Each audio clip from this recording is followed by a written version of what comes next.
So welcome to another episode of the Carbon Life Pods. This is the second video recording, which will be on my YouTube channel. Today's guest, could you please introduce yourself? I'm Amy Taylor. Hi. Hi, welcome to the show. So you are one of many people that I have interviewed or about to interview who I've never actually met in person. I say to my mother and my wife, I've got loads of internet friends. So Same. could you tell us a little bit about yourself, and then I'll explain how we connected. Yeah. So I think we've connected on Twitter, right? Which That's is right. kind of newish territory for me, considering I've been in the online space for just over 10 years now. And so I guess the simplest way to describe myself is I'm a digital marketer, consultant. But in the last 3 or 4 years, I've moved more into the coaching space. A bit like yourself, I don't coach soccer. I chose my Australia shirt today for you. I have a few representing, even though I am English. Sorry.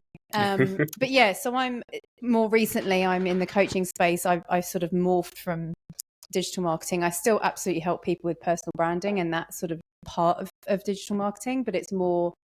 I'm a strengths coach and NLP practitioner.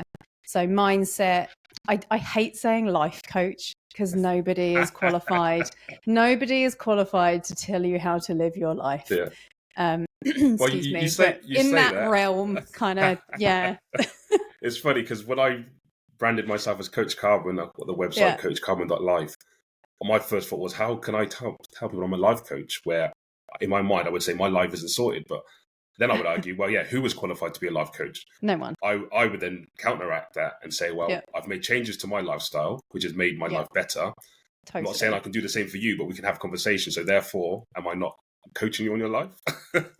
Of course. But as you say, nobody is qualified. Well, I think there's so many, like I'm a personal development junkie, and there's so many great tools, and I love the fact that we now live in a world that it's very normal to do this stuff, hopefully, and it's becoming more and more normalized, especially for young people, in a world that's so overstimulated and overwhelmed, and there's so many tools. So when I went into the space, it was more just like, okay, well, there were lots of modalities already in existence, and there's hundreds of coaches branding themselves and coming up with their own certification or other things, and I just kind of went into the ones that had worked for me.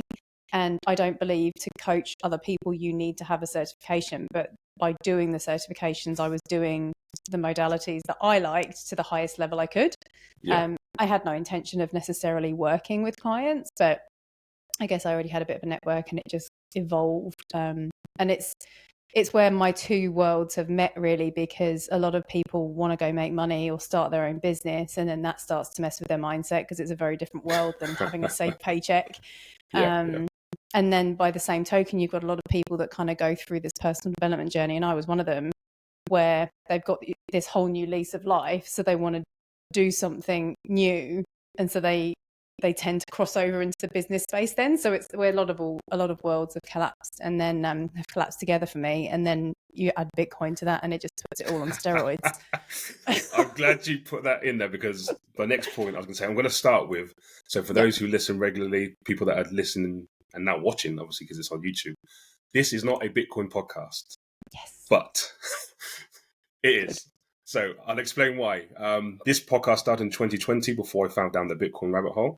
It was a conversation I wanted to have with, call it the creative, the inspired, the outliers, people that I want to have conversations with who I think have valuable advice or experience that they could give to younger people, or to anyone in general, but I was aiming it for younger people.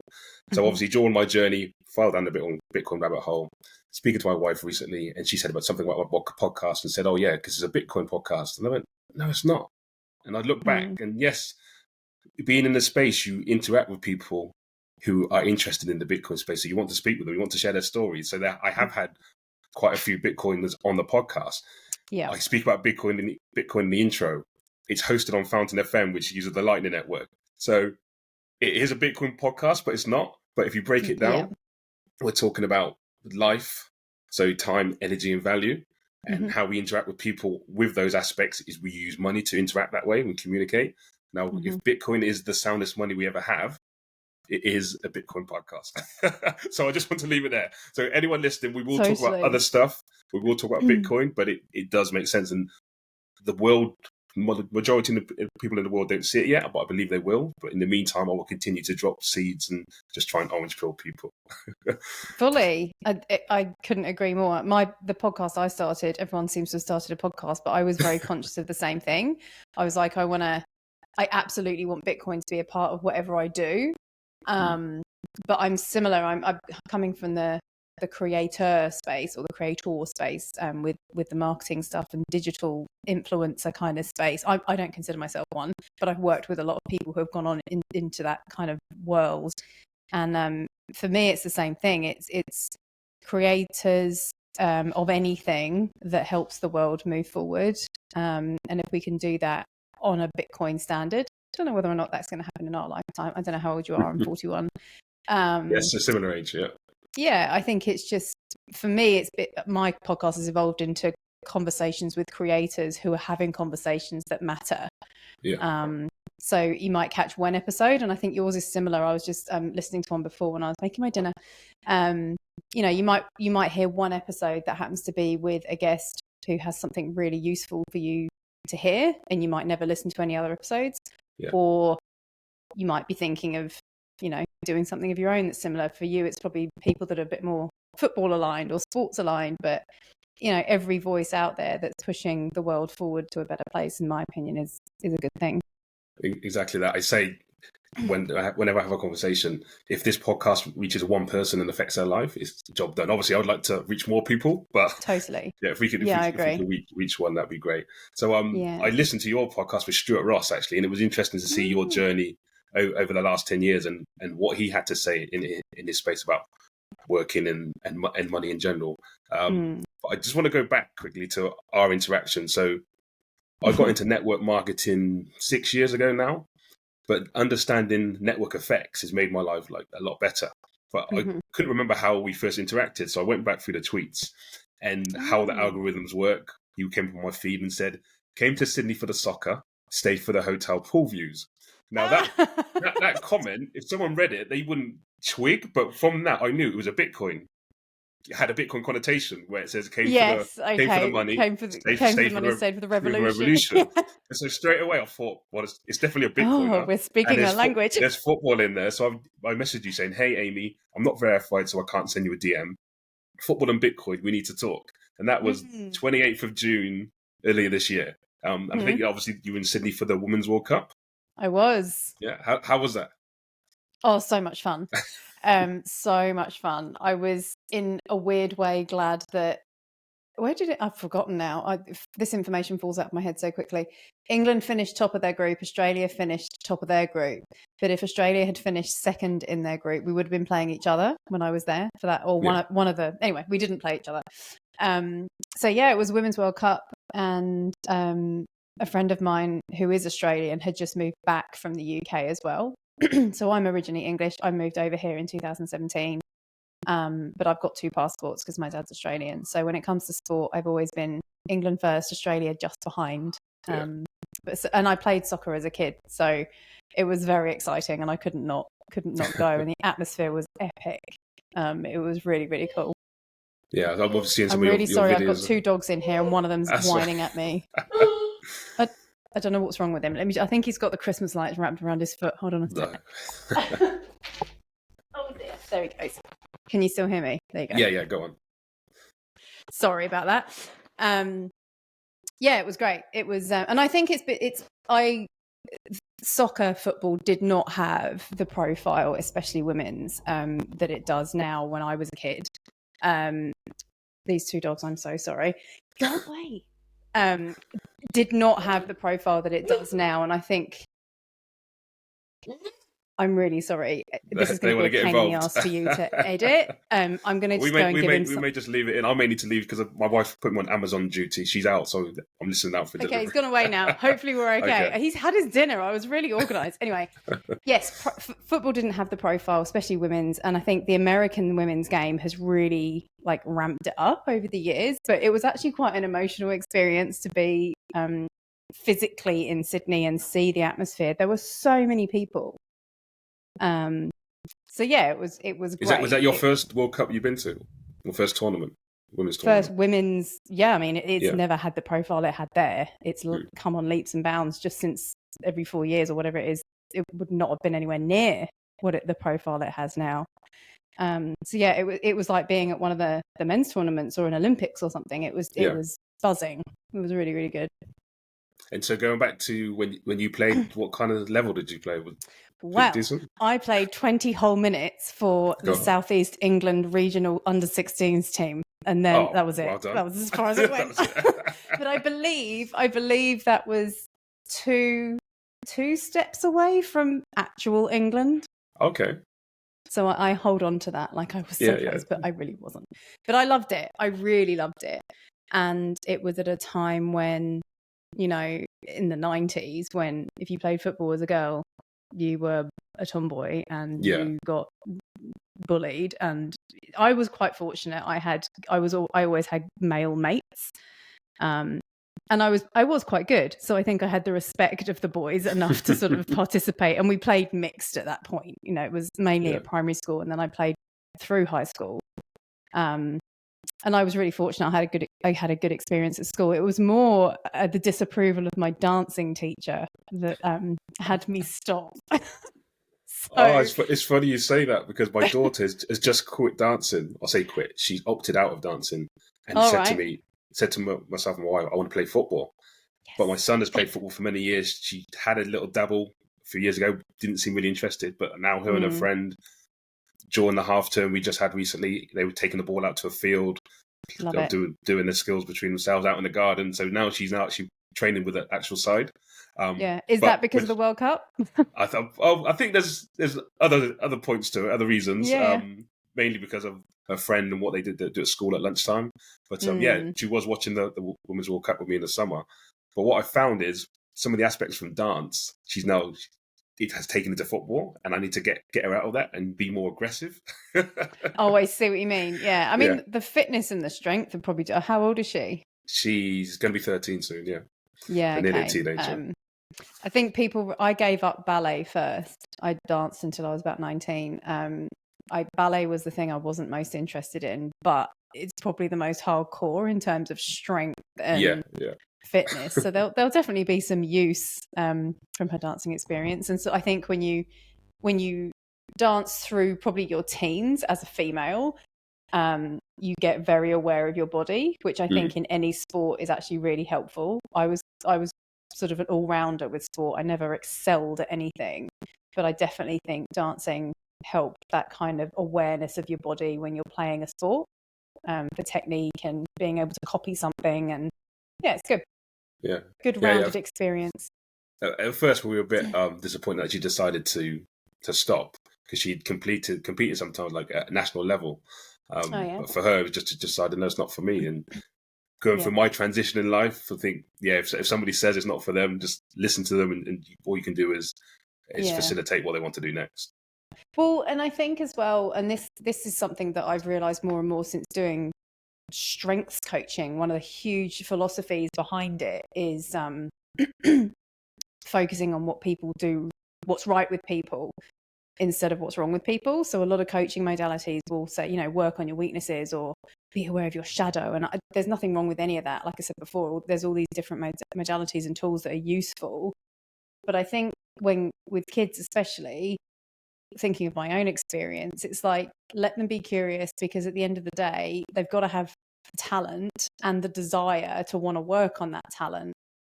And if they've got both, like the David Beckham documentary came out recently, so he's front of mind, but he's a perfect example. Like, he had natural talent, but he also really wanted to work on it. And I don't think either one on their own is enough. You can have the most keen kid who's into football, like fantastic, but or singing is always a good example when you watch the X Factor and everyone's giving, like, Simon Cowell gets a bad rap for being harsh on someone. It's like, no, he's done them a favor. They're never going to make it. But I think with kids, I was really lucky. My parents encouraged me in everything I showed a shred of interest in, and I would jump around from hobby to hobby to hobby, and I still do. And I think that's fantastic. But if she's given it a crack and isn't interested, she might come back to it. Possibly. You never know.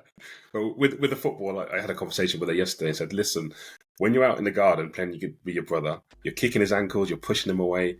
When we saw you play at the weekend, it's like in dance, they call it floorcraft. Not disco dancing, contemporary. I forget the name of the dance. Freestyle disco, sorry. Freestyle disco. Ooh, So okay. they're encouraged to dance freely and get close to people in their face, but not touch. And I said, when I watched you play football, it's like you're dancing. You get really close to somebody and just stand there, like, no, kick the ball or tackle them. Oh, Push I them see away. what you mean. Yeah. So she needs that element. But if it was a brother on the pitch, she'd be all over him. Well, yeah, there you go. You need to do some coaching. It sounds like. Yeah, definitely. Don't complain if your son comes home with a broken leg. That could backfire. So back to you then. So you obviously in Australia now. What was the catalyst for the move from the UK? A big part of it was lifestyle, and that's such a cheesy thing to say these days. So I'd been over here a lot. I lived here as a child. I wasn't born here. I was born in the UK, but we lived here for about 3.5 years as a kid. Obviously, I don't have huge memories of that, but having the passport, I'd done a lot of traveling and had been over and spent time with family. And I'd been to lots of places. A lot of my family are in Melbourne. My dad was in Sydney for a while. I did the backpacker thing, but never really sort of fell in love with somewhere enough to think that's the place. But I did always feel like I would end up here in some way. And then it was purely by chance. Once I quit my job and started my business, I did a lot of traveling for events, for conferences and stuff, out of choice to connect with the people that I was working with or part of a community of.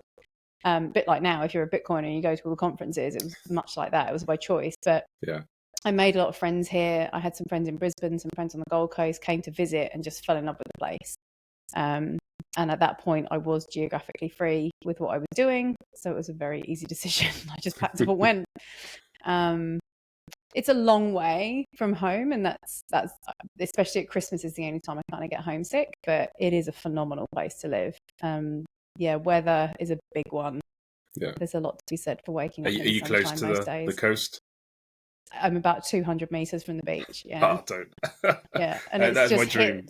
It's just hit stinking hot season though, so it's lovely. But we're now entering about 2 months of aircon every night, and it's a good problem to have. I'm about to say it's a nice problem to have. I'll swap at the moment. This morning I defrosted the though. car. Yeah, my hair will be exploding shortly over the coming days. Will be like Monica and Friends when they go to the Bahamas. Yeah. So I mentioned Stuart Ross earlier. Are you able to talk a little bit about how he was part of your journey into what you do now? Yeah, you were very what's the word I'm looking for? Grateful to him on the podcast. Oh, massively. Yeah. Well, it was him that I stumbled across. He was about probably 4 or 5 years into his own getting out of the rat race, 9 to 5. He was a real estate agent, quite a high level young go-getter, straight out of school into the photocopying role or whatever it is. And he was a real I saw a few videos pop up when Facebook was in its early years, and he was the Porsches and the flash guy. And then I saw another video where he was presenting at a conference, and I don't know if it was just timing with where I was, but he was just teaching people how to make a living on the internet. Now that's a very broad term, and 10 years later, there's a myriad of ways that you can make a living on the internet. But there was probably a 50-50 split on people calling him a scammer, and I was skeptical. But at the same time, I needed and wanted so desperately to just get out of the situation I was in the corporate world. So yeah, I was more leaning towards, if enough people are making this work, then I will too. And very fortunately for me, he was the real deal. He's got a heart of gold. He really wants people to succeed. He's invested an absolute fortune of his own money, building up the tools and technology and curriculum for people to enter the online space and choose a pathway that's right for them. So I've watched him evolve, and we've just sort of remained acquaintances / friends, and I continue to pay my subscription to his community. Sometimes I'll be immersed in it, sometimes I'm immersed in other things, but I'm a big believer in mentorship. And I think, like I said before, I think it's becoming more and more normalized to do that. Initially it was how can I be one of these digital nomads and take lots of pictures on the beach with my laptop? But now it's, you know, I don't think there's ever a downside to having geographic freedom. Yeah. Especially since something like the pandemic hit. I think a lot of people are realizing I want to either work from home, or I want more flexibility with my time, or I want to move to a certain place and I don't want to be worried about what I'm going to do, what I'm going to have to do for work. So yeah, I'm super grateful to Stuart. And I've had a number of mentors along the way, but he was the first, and he's the only one I'm still paying or a member of a community for, because I still value what he has to say. And I coached for him in his community as a sort of a product of the product, as it were. Yeah. So yeah, he's a good guy. I think you hit the nail on the head. There are good actors, bad actors. I think you got to kiss those frogs. So there are mentors out there, and you just have to seek them out. Do your own research, as we say in the Bitcoin space. For my journey, I've kissed a few frogs. I've been part of a few communities. But you mentioned about wanting to get out of the rat race, and now I have a video podcast I can actually show people. So my journey, this is my pride. I say my pride and joy. It's a candle holder, and there's a story behind it. A concrete candle holder, and I made in 2017, Christmas time, 2017. And they were going to be my way out, making concrete candle holders to sell. Only one survives because my wife got rid of them. But it was a stage. I was in construction, and I was like, I have to get out. I call myself a creative, but I'm not creating anything. And one day I had a Costa coffee, and it had a Christmas theme wrapper. So I thought, what I'd do, I'd turn them inside out, I'd create molds. So all Christmas, all in December, collected the molds up, and I was going to make them and sell them. My wife came home one day, I'm in the garden with all these concrete all over the place, all these pours. And she's like, what are you doing? Probably thinking I'm going for a midlife crisis.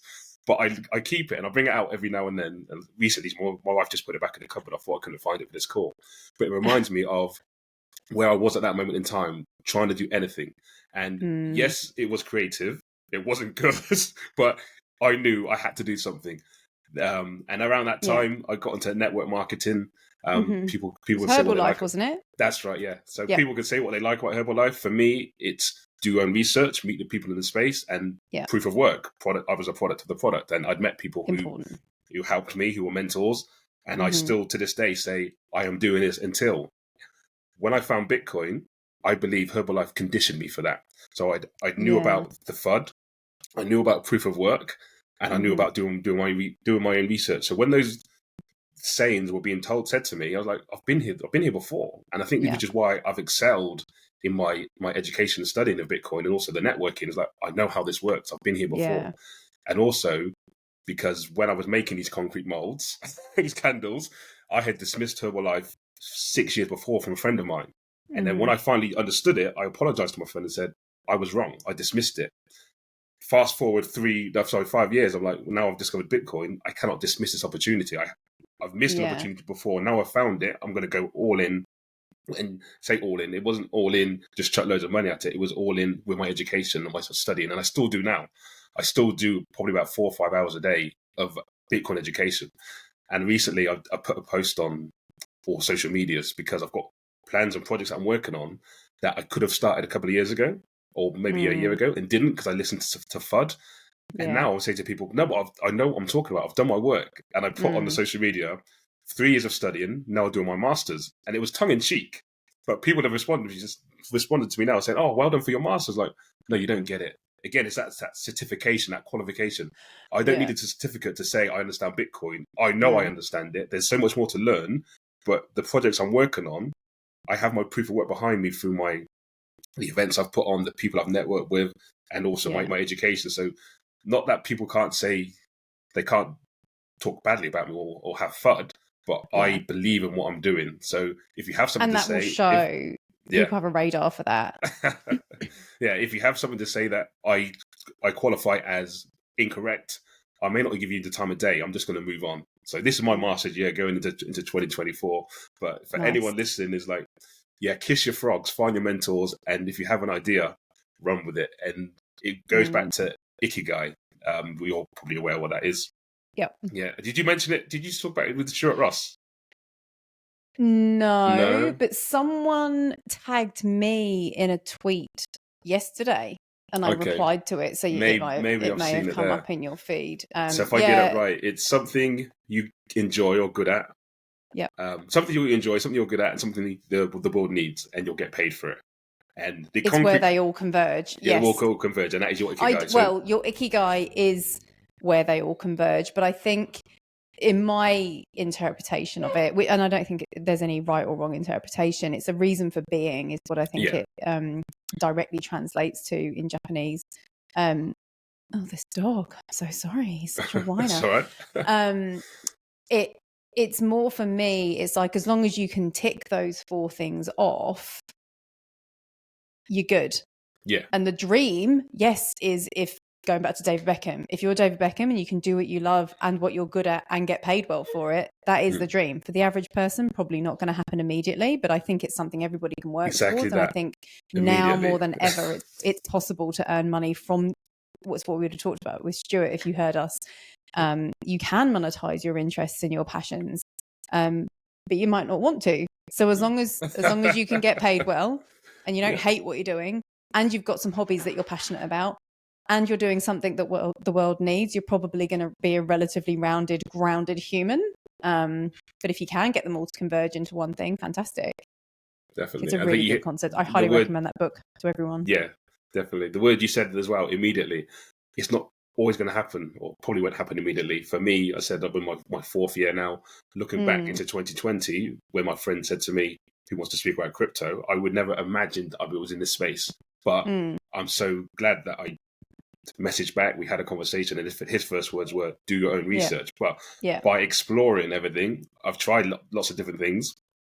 I now think I found my ikigai with connecting football and Bitcoin, but the link in the education and the proof of work side. So again, Bitcoin may fail, probably not. You want to be a professional footballer, you probably won't make it. It's very difficult. But if you put into practice the principles and philosophies, you will, overall your life and you as a person will be better, I believe. So bringing the two together.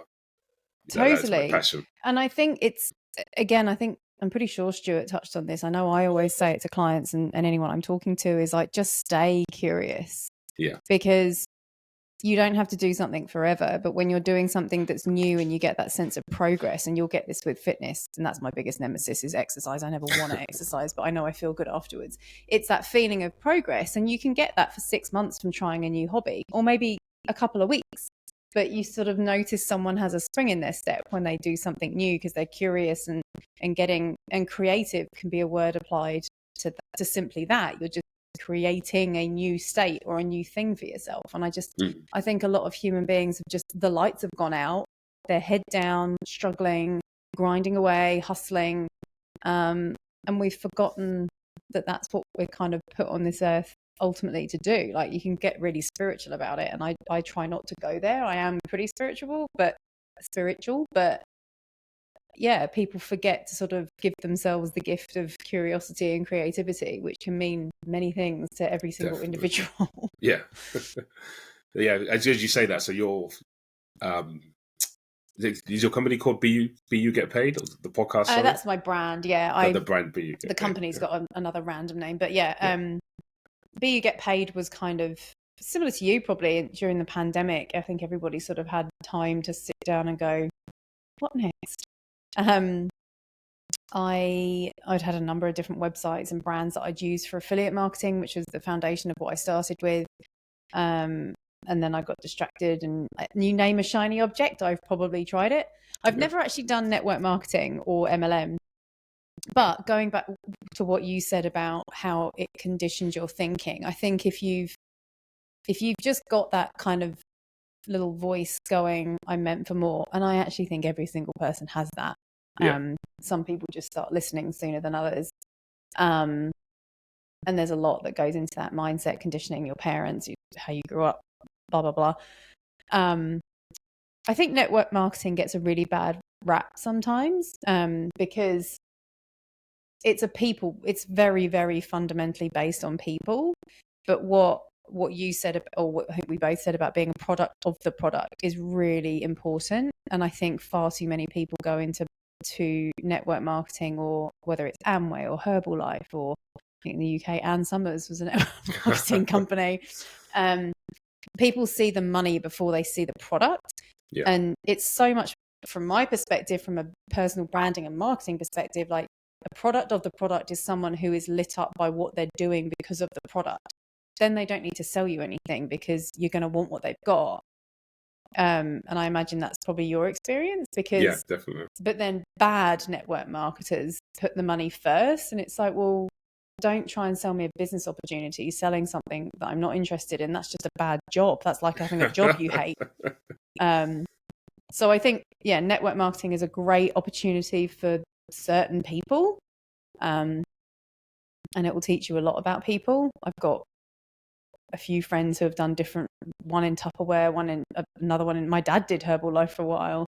But that, for anyone listening, or I'm sure it's your experience, that would be my thing. It's like if you're going to place your income or all this energy into something that's fundamentally dependent on one product, you better love it. Yeah, and use definitely. it. Yeah. But I also teach you life skills, and I said conditioning, but for me, it helped me speak with people and network. Totally. And hence why I started the podcast and stuff, events I do outside is like, at school, you're taught a certain way, and it's not to dismiss the whole education system and the people involved.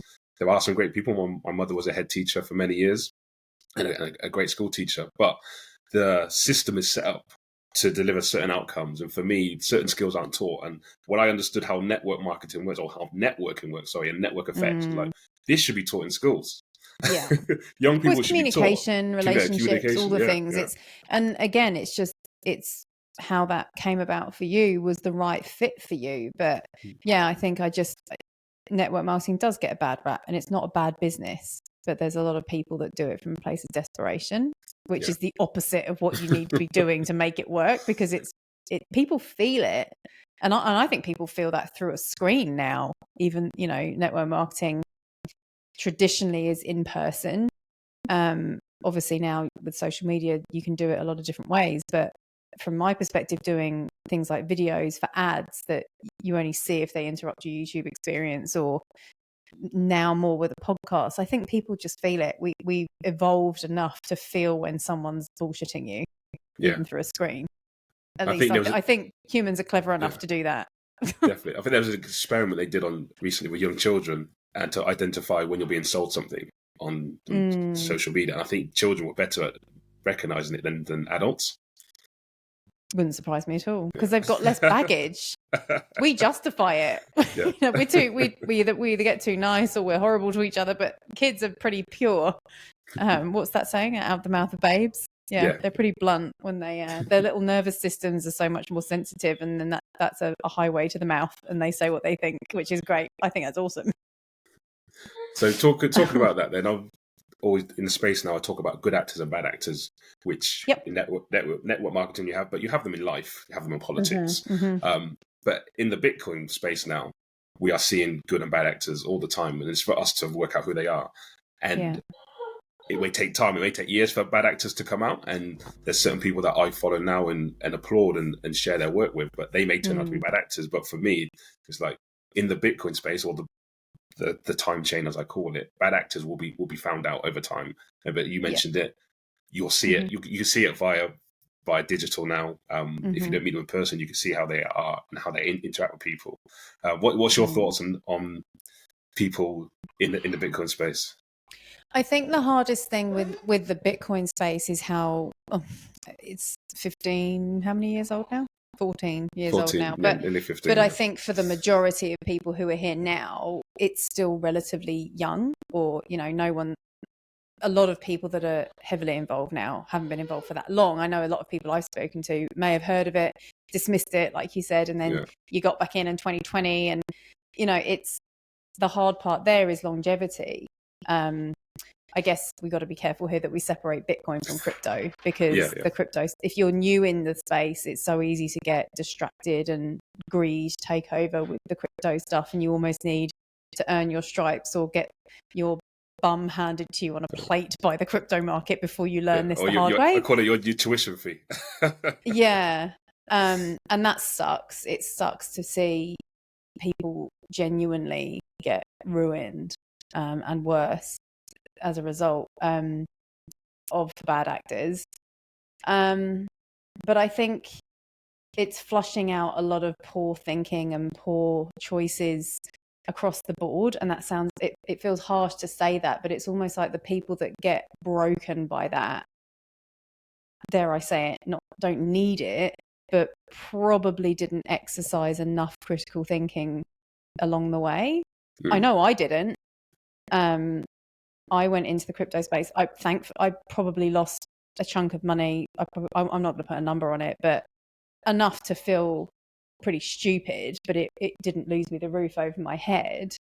But what was your entry? So was it through friends or what you'd seen online? It was through MLM, a Ponzi scheme. Well, it wasn't. It was an MLM scheme in 2017, in the run up in 2017, and I always like to give people the benefit of the doubt. I think it just got so big so quickly through viral internet stuff that the people that were marketing it the strongest were the people at the top of the MLM tree, and the founders of the company could well have been scammers. I don't know, but that's how I became aware of Bitcoin. Lost money in that, lost money in altcoins, or didn't lose money in altcoins, but caught it at the wrong time and then essentially treated it like I'd lost that money because it was then 2018 and it tanked. So that was my entry. Dismissed it. Didn't dismiss it, but was like, I wrote it off. You know, that money's gone, whatever. Yeah. Had no idea what the halving was. Had no idea that 4 years later I'd be fine if I'd just held on. None of that. It wasn't until my mum was widowed and lost her mum, my grandmother, the same year, and we had to sit down and talk about her finances, that I realised she was, for want of a better expression, up shit creek without a paddle. Because all three of them, her and her husband and my grandmother, were living under one roof, and they had 3 state pensions to live off. And then she was down to 1 with the same living expenses. So her and I had this big sort of spreadsheet meeting, and I was like, Mum, you can't afford to live. So we decided to sell her place and she moved into a place of mine. And at that point I was like, let me take what's left, just trust me on it, because our conversation was kind of like, well, you're either going to be reliant on me in about 5 years, on me, I'm an only child, or we can buy you a house now, you've got no money left and you're going to be reliant on me anyway now. And thankfully I had a property as well, so she moved into there, and I said, let me take what's left and try and grow it in order to get more runway. And this was 2020, and I was on YouTube and just started seeing all the crypto pre-bull run, probably about where we are now in the cycle. And I was very fortunate to find influencers who I think were good people. One in particular, and I'll give him a shout out, Market Mobster Ash. He does deal with crypto and other projects, and I personally don't anymore, but I'm so grateful that I found him, because none of us know if any of these other projects are going to succeed.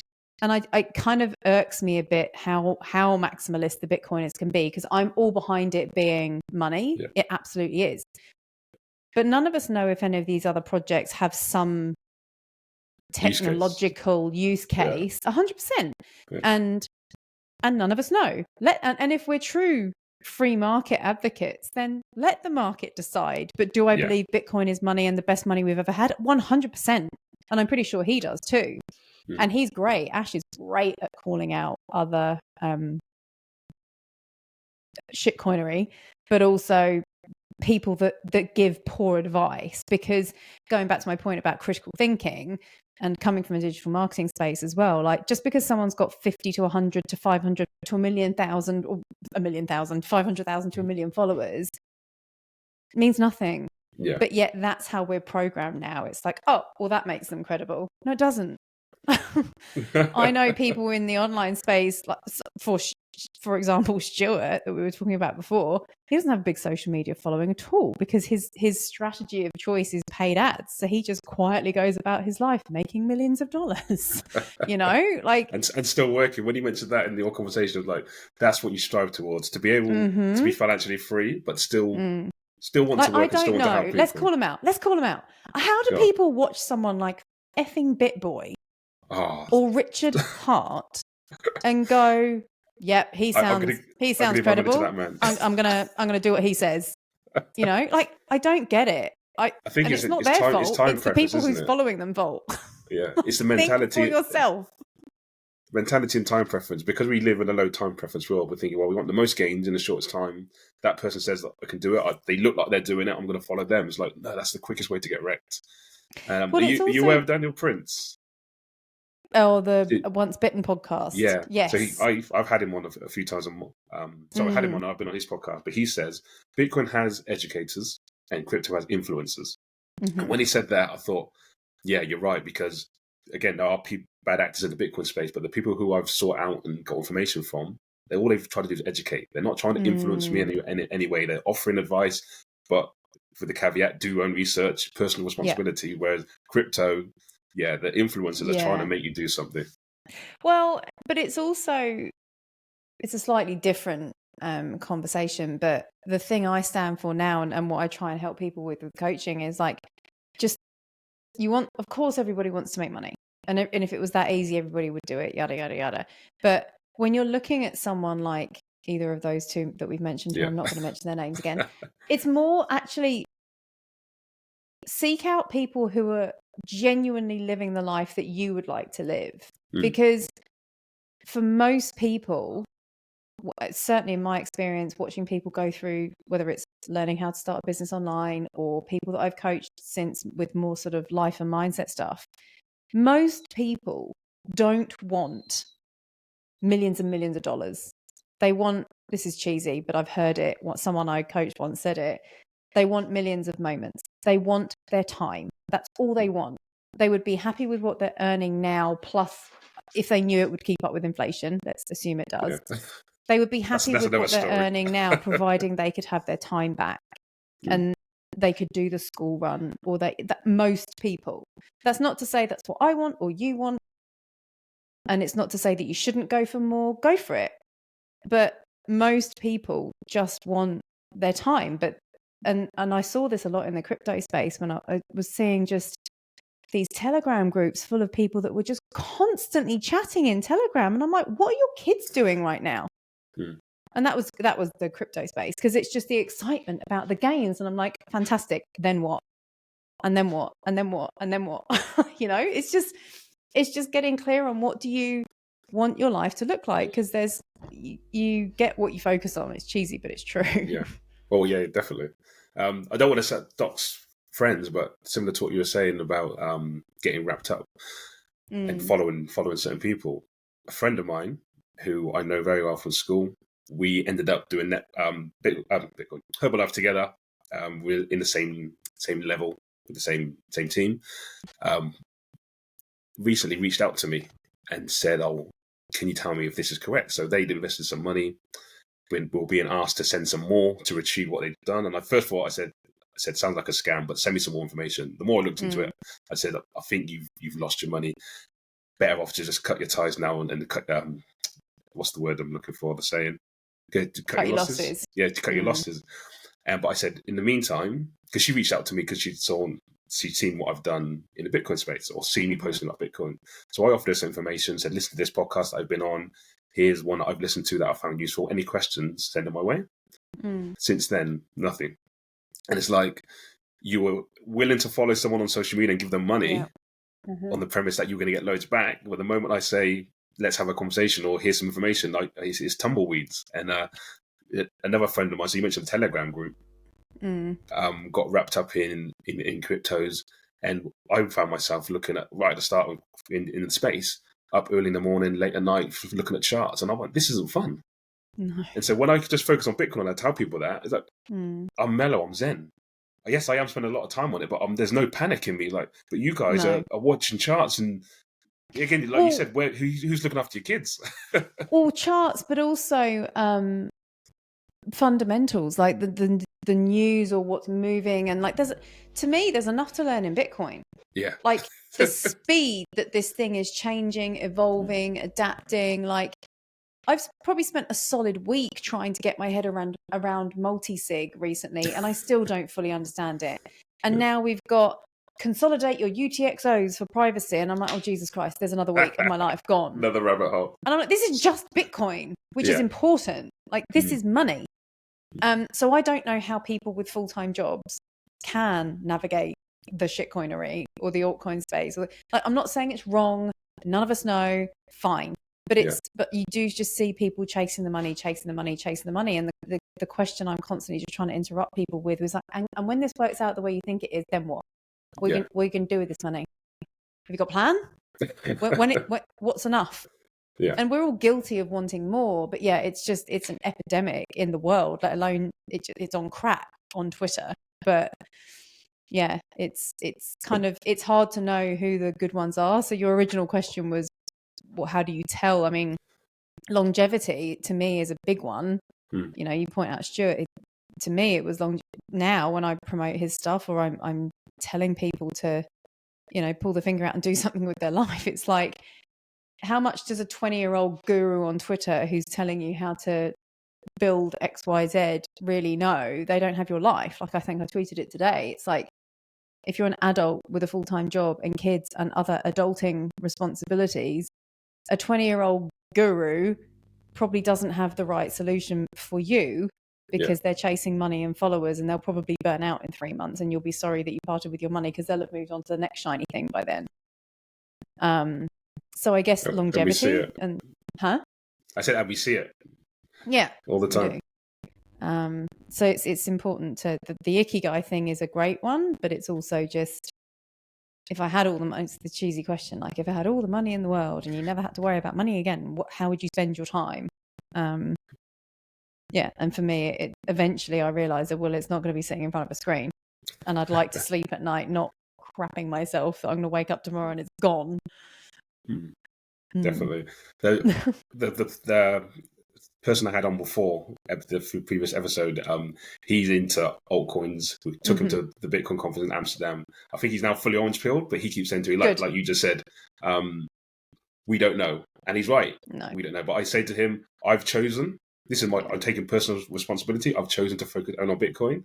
If anything does have a use case, I believe it will be brought over.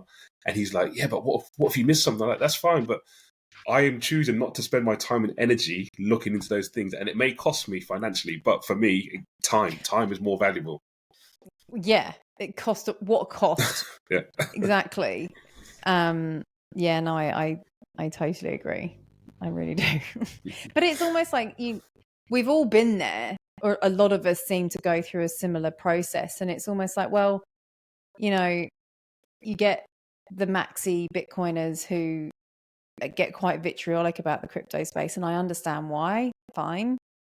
But if going through that pain and going through the process of realizing what we've just talked about is how you get true Bitcoiners committed to it to the level that we are now, maybe that's what has to happen.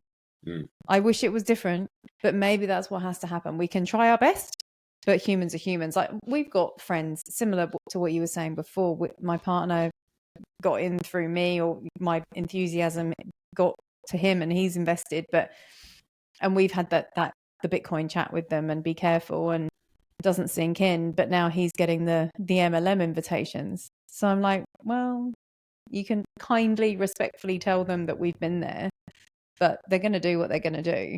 But if that's what it takes to get to this point, then for a lot of people, so be it. Tough lesson. Tough life lesson. Which I'm aiming to educate people so they don't have to go through that, but obviously some will. But totally. going back to football, your favourite team? Oh God, I'm a Tottenham fan for my sins. Have you seen my profile picture on Twitter? Yours? Yeah, I'm an avid Arsenal fan. Oh God, I didn't know that. Don't worry. I don't honestly keep up with the Premiership as much as I used to, just because it's too bloody hard here with the time difference. But and it's time. Just how do I spend my time? But when it's internationals, I'll pay attention. There's a lot less bants with the international stuff. But for my sins, I'm a Tottenham fan, and that was only because they were doing really well when I was at primary school, and all the boys supported Tottenham, so it was like, oh well, that'll do. And I was so mad keen on the Premier League sticker books. Like there was a Oh time yeah, as the a child, Panini stickers. the Panini stickers. I Yeah. 3-4 years straight, full book every Saturday with my £1 or whatever down the sweet shop. God, I feel so old saying that. There's your education there now? about scarcity. And I could literally have named every player in those sticker books at the time. Like you could open a page and I had a photographic memory. It's just hilarious. I probably couldn't tell you more than 3 players on the Tottenham team right now. It's shocking. Definitely not Harry Kane. Definitely known here. He's pissed off to Germany, but that was inevitable. I did see that. But yeah, I pay it when I've got time. I'll check who's doing what and who's where. But I certainly don't get pulled into any bitter rivalry over the club chat anymore. Peter McCormack's podcast, every time he says it makes a dig at Tottenham, it disappoints me. I like him and I don't want him to not be my friend. Do you still have those sticker books? No, I had to do a big declutter before I moved to Australia because it cost a fortune they may to send be my worth stuff something over. now. Hey? They may have been worth something. Oh, don't tell me that. And do you have a favourite player? I know you said you don't follow them. My idol growing up was Teddy Sheringham. Okay. I had a small crush on Teddy Sheringham. I thought he was a bit too cool for school. And then he moved to Manchester United, and I think I had a Manchester United shirt with his name on the back. The first game I ever went to was at Old Trafford because we had quite wealthy friends who had an executive box at Old Trafford. Oh, wow. So what an experience. Yeah, so Man United, I was actually a fan. Like I wasn't, I was like, oh, they're my second team. No, I probably went in my childhood. I probably went to more Man United games at Old Trafford than I ever went to Tottenham. But then we also had a family member who had a Tottenham box. So I was quite well connected. It was quite fortunate. I was very blessed. So once you go to those levels, you don't want to slum it in the stands. No, it's like the first time you fly business class, you never want to turn right again. But unfortunately, I've been there too. I'm not sure if you're aware, I've applied to enter a team into the TST tournament, the soccer tournament in the States, in North Carolina. The winner gets $1 million. But it's like a football celebrity tournament with a few changes in the rules to make it engaging. You know what the Americans are like. So yeah, would you fancy lacing up the boots? 100%. What? Yes. Have a look at my pinned tweet. Okay. I need the Bitcoiners to get behind me. I've got a Satoshi quote and said, Bitcoin. So I posted this the minute the goal was scored for this year's tournament when they won $1 million. I said, Bitcoin ballers will win TST 2024. If enough people believe in it, it becomes a self-fulfilling prophecy. So I have the attention now of the organisers. We've had a conversation. I just need to get over the line. So if you could share some love on that pin tweet and get your definitely, community I'll go and check it out. I will. That's exciting. Yeah, get some exposure as well for Bitcoiners and show what I'm doing with the Bitcoin Ballers Academy, with the training and education side. I think what you're doing is awesome, and you've been kind enough to give me some love on Twitter as well. But I think what you say and what I heard you say on one of your podcasts as well is so spot on about passion, bringing Bitcoin and your passions together. And there's nothing wrong with Bitcoin being your passion. We need that too. There needs to be a lot of Bitcoin companies with people that passionate behind them. But I guess for me, it's like money is this fundamental problem that affects so many people in so many different ways. You don't have to necessarily throw the full force of your commitment just behind Bitcoin, and Bitcoin is it, because really we're talking about money, which affects everything. So there's I see it as the base layer of things. Build off that. There's any number of lenses that you can talk about it through. So yeah, good for you. I think it's very cool. And at the end of the day, having fun doing it, and that's what you see. You see when you said about people being genuine, you see the passion, the excitement that they have. And again, Bitcoin may fail. I don't believe it will. Otherwise, I wouldn't be doing this. But if it does, and I say the same with Herbalife, if it turns out to be a massive scam, these two things have made my life better, made me a better person, and made my family better. So who is anyone to dismiss that from me? And nothing is permanent. Everything is temporary. If you're going to be super cheesy, apart from the time chain, possibly cliches. Well, yeah, but we'll be dead by the time that we see that. Humans are amazing. Everyone's got their own interest, takes, genetic makeup, like how far do you take it? But like we are all I keep hearing this a lot in the Bitcoin community as well. It's we share more than we're connected. We're more connected than we are divided. Yeah. I believe that most people are fundamentally good. But, you know, life is meant to test you, and the world could definitely be in better shape right now. But the opportunities are out there, and Bitcoin is a huge one. But if you can, like you say, if you can bring your own unique take that helps one more person understand that, rather than focusing on the negative or subscribing to the mainstream media or just feeling helpless and hopeless, there is so much hope to be found in Bitcoin and other opportunities that surround it, you know. Yeah. Thank God. Each one teach one, which my mother used to say when she was a teacher. I like that. To the young people, yeah, each one teach one. So yeah, if each one person does that, then the world will be a better place. And you mentioned about most people being inherently good. It's incentive structures that tend to corrupt people. And totally. Again, when other people say "fix the money, fix the world," it sounds like a grand statement, but it's true. in some way, we need to explain to people how and break it down.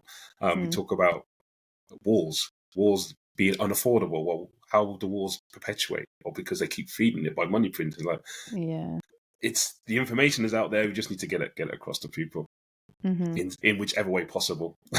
Well, that's why I try and stick to what I know, which is a subsector of digital marketing and encouraging people to build a personal brand. And that doesn't mean you have to be on camera or your face. I could build a brand because it gives you a lot of leverage financially, online especially, but also it teaches you very relevant skills in how to communicate. And if what you want to do is meet people where they're at with Bitcoin, well, you are marketing Bitcoin, you know? So if you've got those skills in any business, you know, like, and I'm preaching this a lot. It's like, just learn that first and then go do what you want. Do what you love, but learn sales and marketing so that you can make money from it, or at least succeed at it. And quite often money is the scorecard for that. I think I did a tweet recently that aligns with that, and it said everything is sales, everything is marketing, everything is a transfer of energy. Whether people like it or not, it's the way the world works. Yeah. Well, I was thinking about this the other day. It's like marketing, the word just comes from markets, right? So no one has a problem with saying, if you have a business or a product or something, oh, go and stand at the market all day. It's like, you've heard of the internet, right? That's what you're doing. You just don't have to slap yourself down the market anymore. You stand where people can see you, which is online. Yeah. Yeah, it's a shift in mindset, isn't it? For most things, yeah. Well, wicked. Well, Amy, thanks a lot for your time. Really appreciate it. I'm hoping the listeners and viewers get some great content out of this. I'm going to ask you a question I ask everyone before you go. You have a time machine and you go back to the school gates when you left school, about 16, 17 possibly. What one bit of advice would you give yourself? Oh, I've asked people this on my podcast too.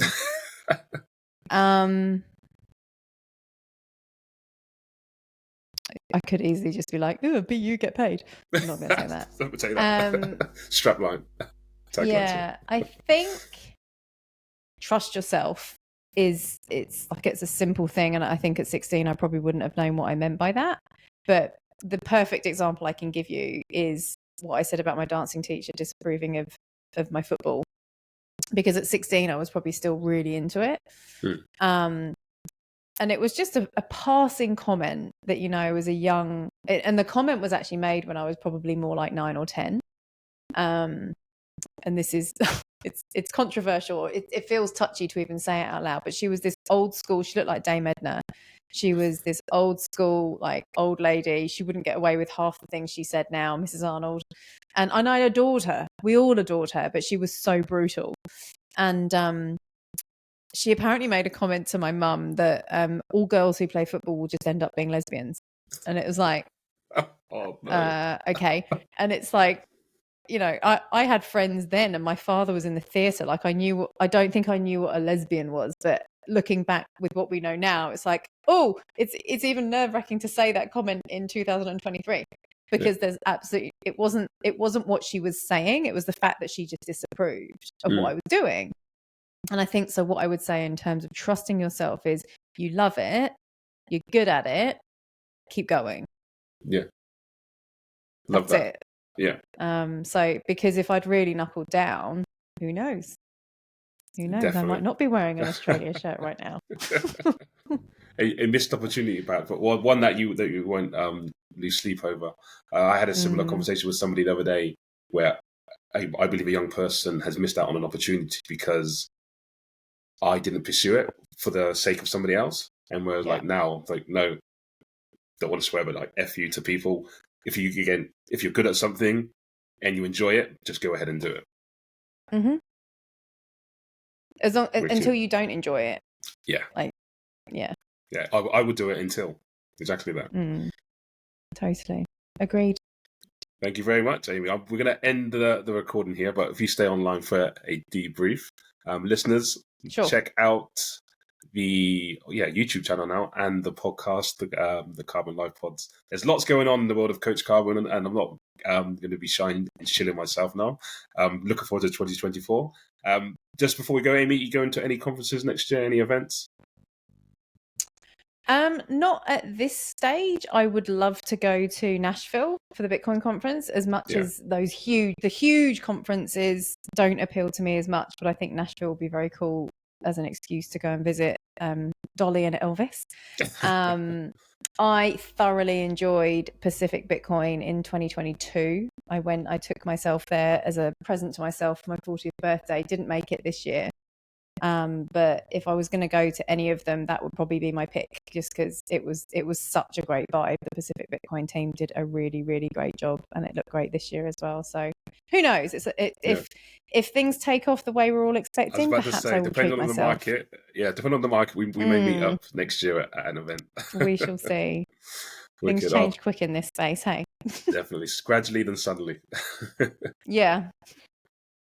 Apply that to your life as well. My wife said that to me yesterday. She said, "Oh, things are taking off for you now." I said, "Yeah, it's taken over 3 years to be an overnight success," which is an old football quote. Somebody said it about I think it was Messi.